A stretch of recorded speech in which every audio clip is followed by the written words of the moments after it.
बिस्मिल्लाहिर्रहमानिर्रहीम। अस्सलाम वालेकुम। आज हम सेकेंड ईयर के केमिस्ट्री के ऑर्गेनिक केमिस्ट्री के क्योंकि चैप्टर 7 से स्टार्ट हो रही है, तो चैप्टर 7 के हम इम्पोर्टेंट लॉन्ग क्वेश्चन डिस्कस करेंगे जो कि आपके पेपर्स के लिए काफ़ी हेल्पफुल रहेंगे। सो स्टार्ट करते हैं। सबसे पहले चैप्टर 7 में क्रैकिंग वाला मोस्ट इम्पोर्टेंट लॉन्ग क्वेश्चन है। ये सोर्सेज ऑफ ऑर्गेनिक कंपाउंड इतना इंपॉर्टेंट नहीं है, लेकिन लास्ट टाइम ये 2022 के पेपर में आया हुआ था, रावलपिंडी बोर्ड के पेपर में। Cracking of petroleum again, reforming is the important long question.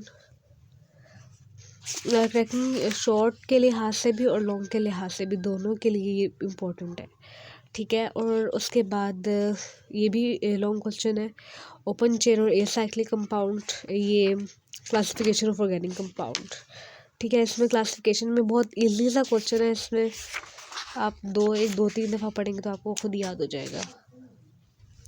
Next आ जाते हैं हाइब्रिडाइजेशन, sp2 sp3 और sp हाइब्रिडाइजेशन। लॉन्ग क्वेश्चन तो है, लेकिन इतना इंपॉर्टेंट और रिपीटेड लॉन्ग क्वेश्चन नहीं है एज़ कम्पेयर टू क्रैकिंग और रिफॉर्मिंग। इसके अलावा ज्योमेट्रिकल आइसोमेरिज्म बहुत ज़्यादा इंपॉर्टेंट है। आइसोमेरिज्म उसकी टाइप्स तो इंपॉर्टेंट है ही, शॉर्ट के लिहाज से भी और लॉन्ग के लिहाज से भी, लेकिन ज्योमेट्रिकल आइसोमेरिज्म लॉन्ग के लिहाज से बहुत इंपॉर्टेंट है। सो इस चैप्टर में अगर हम कंक्लूड करें तो एक तो क्रैकिंग वाला, फिर आइसोमेरिज्म वाला बहुत इंपॉर्टेंट लॉन्ग क्वेश्चन है, ठीक है। उसके बाद रिफॉर्मिंग वाला भी बहुत इंपॉर्टेंट है, और ये क्लासिफिकेशन, ये चार जो है ना बहुत इंपॉर्टेंट लॉन्ग क्वेश्चन है इस चैप्टर के। नेक्स्ट आ जाते हैं एलिफैटिक हाइड्रोकार्बन्स पे। इसमें सबसे पहले कोल्ब इलेक्ट्रोलिटिक मेथड जो है वो बहुत इम्पोर्टेंट है। ये नॉमनक्लेचर इतना इम्पोर्टेंट नहीं है वैसे लॉन्ग के लिहाज से।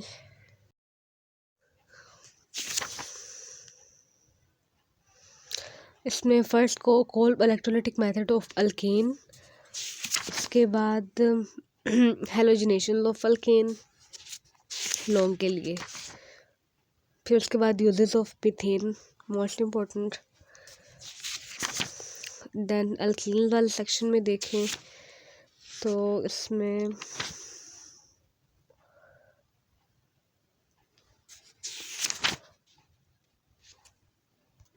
मार्कोनी का रूल बहुत इम्पोर्टेंट है अल्कीन्स में।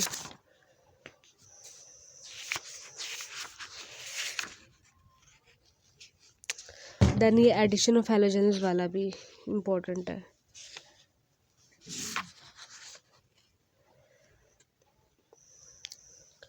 फिर आ जाता है हमारे पास अल्काइल्स वाला सेक्शन।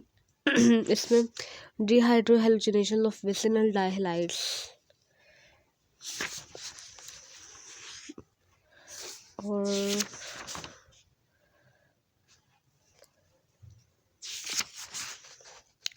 फिर एसिडिक नेचर ऑफ अल्काइल्स और पॉलीमराइजेशन। एसिडिक नेचर ऑफ अल्काइल्स बहुत इंपॉर्टेंट है। उसके अलावा पॉलीमराइजेशन वाला शायद पीछे रह गया। हाँ, polymerisation of alkyls is the most important. So यही कुछ इम्पोर्टेंट लॉन्ग क्वेश्चन थे इस चैप्टर के, और यहाँ पे चैप्टर 8 ख़त्म हो जाता है। इसमें सबसे पहले Kekulé is the most important. State chain structures के आगे जितने भी क्वेश्चन हैं ये सारे लॉन्ग क्वेश्चन हैं, लेकिन जो इम्पोर्टेंट लॉन्ग क्वेश्चन है वो मैं आपको बता रही हूँ। कैक्यूल स्ट्रक्चर बहुत सारे इम्पोर्टेंट लॉन्ग क्वेश्चन है, ठीक है। इसके तमाम स्टेप्स जितने भी हैं, ठीक है। इसके अलावा रेजोनेंस मेथड, फिर इसमें फ्राइडल क्राफ्ट रिएक्शन बहुत इंपॉर्टेंट है, ठीक है।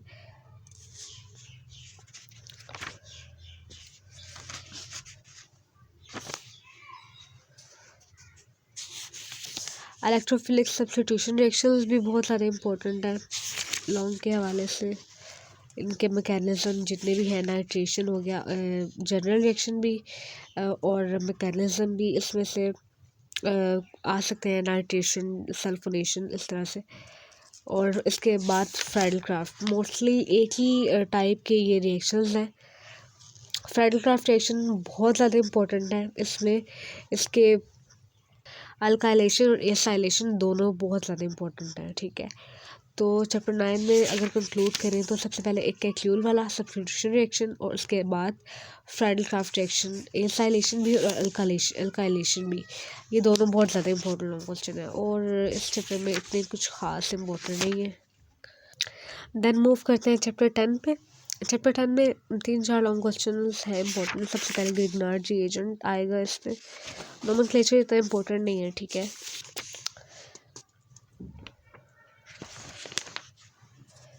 इसमें आगे है न्यूक्लियोफिलिक सब्स्टिट्यूशन बायोमोलिकुलर रिएक्शन। ये लॉन्ग के लिहाज से बहुत ज़्यादा इंपॉर्टेंट है ये क्वेश्चन। इसका सारा जितना भी इसके स्टेप्स हैं ये सब बहुत इंपॉर्टेंट है, ठीक है। और न्यूक्लियोफिलिक सब्स्टिट्यूशन यूनिमोलिकुलर, ये दोनों बहुत ज़्यादा इंपॉर्टेंट है, ठीक है। इसके अलावा बीटा एलिमिनेशन रिएक्शन भी लॉन्ग के लिहाज से इंपॉर्टेंट है। ये 3 हो गए क्वेश्चंस। और ग्रिग्नार्ड रिएजेंट 4। ग्रिग्नार्ड रिएजेंट में जितने भी इन्होंने रिएक्शंस दिए ना ये सारे बहुत इंपॉर्टेंट है।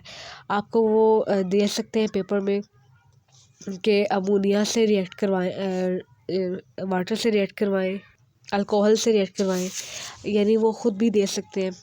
और ये भी कह सकते हैं कि किसी भी क्या कहते हैं, कोई भी 4 आप कर लें, ठीक है, रिएक्शंस, और एसिडल्डिहाइड से करवाएं, फॉर्मल्डिहाइड से करवाएं, ठीक है। एक ग्रिग्नार्ड रिएजेंट और यूनिमोलिकुलर बायोमोलिकुलर रिएक्शंस, और इसके अलावा बीटा एलिमिनेशन रिएक्शन, ये चारों बहुत ज़्यादा इंपॉर्टेंट लॉन्ग क्वेश्चन है। स्पेशली ग्रिग्नार्ड रिएजेंट आपने बिल्कुल भी नहीं छोड़ना।